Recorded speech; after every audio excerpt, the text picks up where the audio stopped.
इनको कुछ खुद तो कुछ करना नहीं।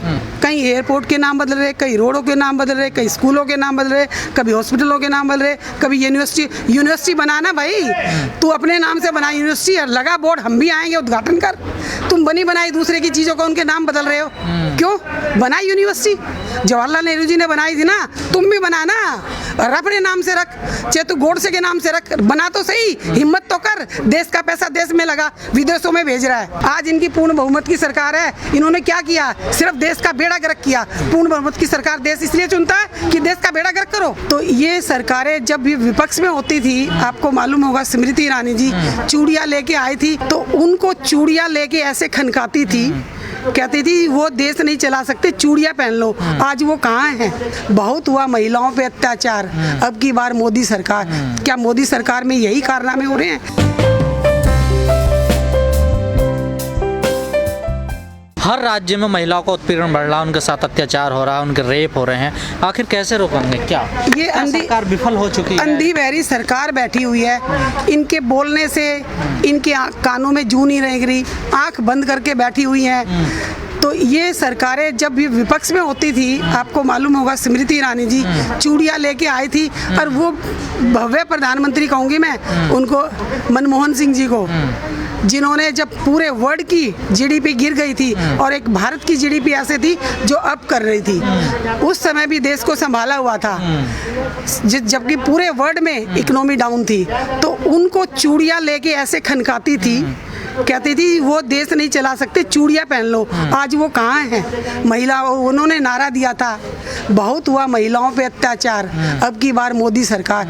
क्या मोदी सरकार में यही कारनामे हो रहे हैं कि उन्हीं की नाक के नीचे और एक बच्ची के साथ, पहले जब वो उसके साथ बलात्कार होता है तो वहाँ किसी हॉस्पिटल में, किसी नर्सिंग होम में नहीं लिया जाता, वो बेचारी तड़पते हुए उसके माँ बाप सफदरजंग हॉस्पिटल में लाते हैं, उसके बाद उसकी डेथ हो जाती है। उसके बाद हम लोग भी थे सफदरजंग हॉस्पिटल में, उसके बाद उनको रात को 2:30 बजे यहाँ से भेजा जाता है और माँ बाप को उनसे मिलने नहीं दिया जाता है, उनको बॉर्डर पे रोक लिया जाता है और रात के अंधेरे में मिट्टी का तेल डालकर उसका अंतिम संस्कार कर दिया जाए। क्या माँ बाप को अपनी बेटी को जलाने का, उसका अंतिम संस्कार का अधिकार भी नहीं? ये सरकार हिंदू धर्म के, ये कहते हैं हम अनुयायी हैं, कहाँ? हिंदू धर्म की सारी परंपराओं को तो इन्होंने नोच दिया है और उनको इतना पैरों के नीचे दबा दिया है। कहाँ है ये हिंदू धर्म? आपने मैम अभी जीडीपी की बात करी, अर्थव्यवस्था की बात करी, और आपने स्मृति ईरानी का नाम लिया। लगातार देश में आए दिन एक न एक, हर महीने में कोई ना कोई बैंक डूब रहा है। अब खबरें आ रही हैं कि जो लक्ष्मी विलास बैंक है कि अब वो भी डूबने की कगार पे, उसने भी प्रतिबंध लगा दिया कि आप 25,000 रुपये से ज़्यादा नहीं निकाल सकते। तो आखिर क्या वजह है, क्यों बैंक डूब रही हैं? क्योंकि ये पूंजीपतियों की सरकार है। ये पूंजीपतियों को पैसा देके और भगा रहे हैं, उनको देते जा रहे हैं और भगाते जा रहे हैं। देश में तो कुछ बच ही नहीं रहा। जब एक अमाउंट होता था आरबीआई बैंक में, उसको छेड़ा नहीं जाता था। वो जैसे आज कोरोना जैसी महामारी चल रही है ना, आज हमारा देश कटोरा लेके खड़ा है और विदेशों से फंड आ रहा है जिससे कोरोना की बीमारी का इलाज हो रहा है। हमें कटोरा मांगने की जरूरत नहीं थी, हमारा देश खुद सक्षम था। वो आरबीआई में पैसा इसीलिए रखा जाता था कि बुरे समय में वो हमारे देश के काम आए। वो आरबीआई का पैसा इन्होंने बिना पूछे, बिना उसके लिए, और उसने दे के पूंजीपतियों को दे के भगा दिया। क्यों?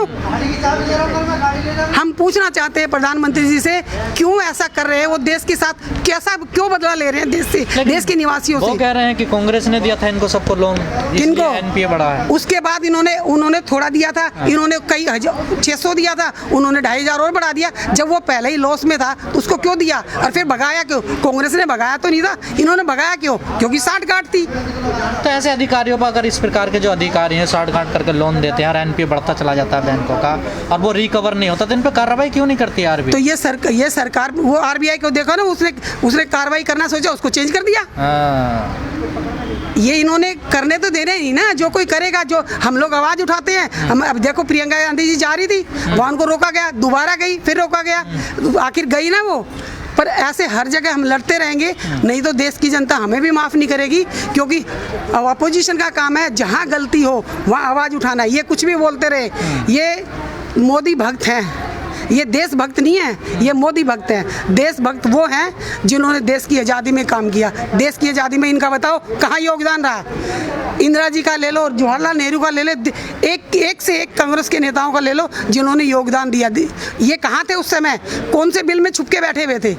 लेकिन अब बीजेपी में से ऐसी भी बातें बाहर आने लगी हैं कि जो जेएनयू है उसका नाम बदलकर स्वामी विवेकानंद कर देना चाहिए। इनको कुछ खुद तो कुछ करना नहीं।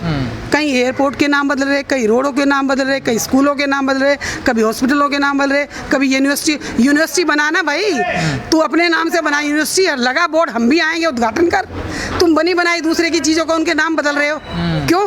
बनाई यूनिवर्सिटी जवाहरलाल नेहरू जी ने बनाई थी ना, तुम भी बनाना और अपने नाम से रख, चाहे तू गोडसे के नाम से रख, बना तो सही, हिम्मत तो कर। देश का पैसा देश में लगा, विदेशों में भेज रहा है।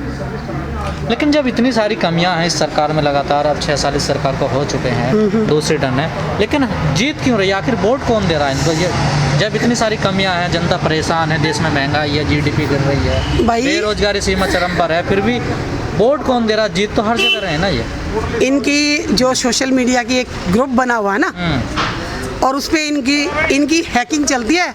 हर जहाँ इलेक्शन होते हैं ना, अब हम आवाज़ दबा देते हैं। जहाँ पोलिंग बूथ होते हैं ना, वहाँ इनके हैकर खड़े होते हैं, आधा घंटे के लिए हैक करते हैं मशीनों को और उसके बाद ओपन कर देते हैं। चुनाव आयोग तो मना कर रहा है कि चुनाव आयोग उनका मिला हो, वो भी तो चेंज कर दिया। चुनाव आयोग तो जो बोलेंगे वो बोलेगा। सारे अधिकार तो उन्होंने, एक पूर्ण बहुमत की सरकार है तो इतने काम होने चाहिए देश में जैसे इंदिरा जी ने किए थे। इंदिरा जी के बाद राजीव जी के पास आई थी पूर्ण बहुमत की सरकार। जब मनमोहन सिंह जी ने पूर्ण बहुमत की सरकार नहीं थी, उसके बाद भी उन्होंने काम किया। आज इनकी पूर्ण बहुमत की सरकार है, इन्होंने क्या किया? सिर्फ देश का बेड़ा गर्क किया। पूर्ण बहुमत की सरकार देश इसलिए चुनता है कि देश का बेड़ा गर्क करो। लेकिन आप ईवीएम की बात करने पहले बीजेपी आरोप लगाती थी कि कांग्रेस ईवीएम को हैक करती है। तो फिर हैक करती तो हटाते ना मशीन को, क्यों नहीं हटा रहे? उनको मालूम है हैकिंग होती है तो वो ज़्यादा हैकिंग कर रहे हैं ना, वो ज़्यादा हैकिंग कर रहे हैं। वो अब उन्होंने तो पाल लिए, उन्होंने तो पूरे जो ऑफिस बनाए हैं, ऐसे राम मंदिर के लिए आए थे, राम मंदिर तो अब बन रहा है। पहले पूरे देश में, हर प्रदेश में इनके बड़े बड़े विशाल भव्य इनके ऑफिस बने हैं। पहले इन्होंने अपने लिए सोचा है, देश के लिए नहीं सोचा। मैम, देश की पहली कुशल प्रधानमंत्री, महिला प्रधानमंत्री रही इंदिरा गांधी जी थी। आज जयंती है, कांग्रेस महिला आज एक प्रोग्राम भी कर रही है। क्या कहोगे जो एक कुशल प्रधानमंत्री के लिए आज कैसे याद करोगे? इंदिरा जी को हर फील्ड में देश के क्या विदेशों तक उन्होंने नाम रोशन किया है। उनको आयरन लेडी इसीलिए बोला गया था, और उनकी जो शक्ति स्थल पे उनकी शिला बनी हुई है पत्थर की, कि जैसे पत्थर की तरह अडिग थी वो अपने फैसले लेने में, और उसको फैसला लेने के बाद उसको उतारती थी, करके दिखाती थी। वो अडिगता, इसलिए अपोजिशन के लोगों ने भी उनको सराया, पूरी सभा में सराया, पूरी लोकसभा में सराया, इसीलिए क्योंकि वो एक कुशल प्रधानमंत्री थी। उन्होंने महिलाओं के लिए जो किया, महिलाएं पहले दबे और कुचले तरीके से देखा जाता था, इस नज़र से उन्होंने महिलाओं को बहुत आगे बढ़ाया, युवाओं को बहुत आगे बढ़ाया, किसानों को बहुत आगे बढ़ाया।